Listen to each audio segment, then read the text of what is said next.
Hello mga Omega! Out na po ako ngayon. Anong oras na? Telephone, 9:30. Sa mga 10, alis na ako. So mag-out na ako. 12 pa naman ang out. Pero magbiyahe pa kasi ako mga Omega. Uwi pa ako ng Bulacan. So, maglilinis pa ako sa office. Andun naman si Abby. Wala naman siyang duty. Tapos, basta may gagawin pa ako sa office mga Omega. Tapos, yun lang. So, thank you. Gusto ko magpasalamat ni Ma'am Hazel dahil nabigyan niya ako ng time, na-invite niya ako dito sa hotel, dito matulog dahil day off ko, Sabado at Linggo. Kaya sinamahan ko siya dito.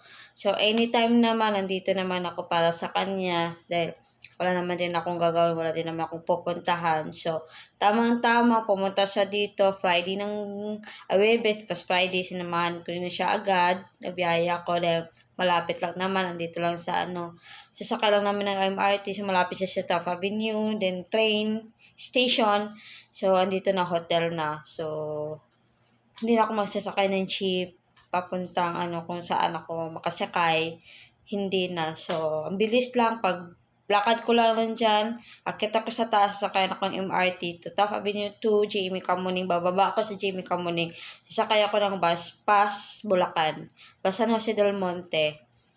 Tapos, okay ang panahon, so thank you so much sa banding. Hindi man kami nagumagala dahil nakakapagod, sobrang traffic. Kagabi nga, 1 hour kami naka-traffic pa uwi, galing kami ng MOA.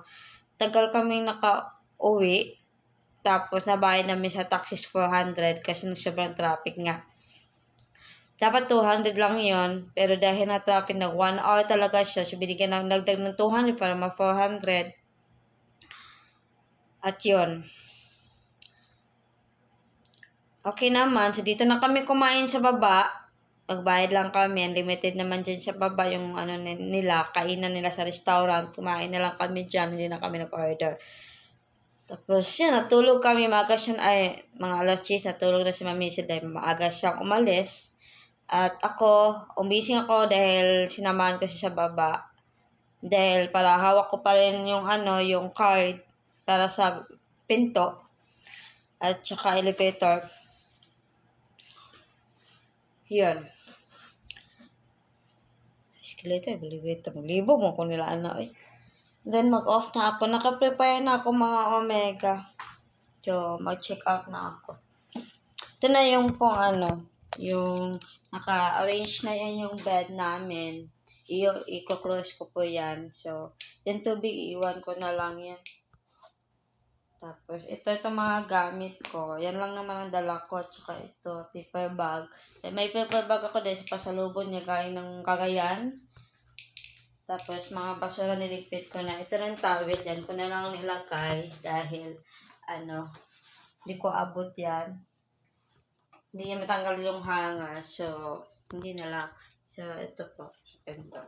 Tatanggalin ko pa yan para ma-off po yung ilaw. Yan, ang laki ng nila. Salamin. Diba? Picture mo na ako last. Dahil naka-dress ako, naka-picture na ako. Ngayon, naka-short. Picture mo na ako mga Omega. Babush!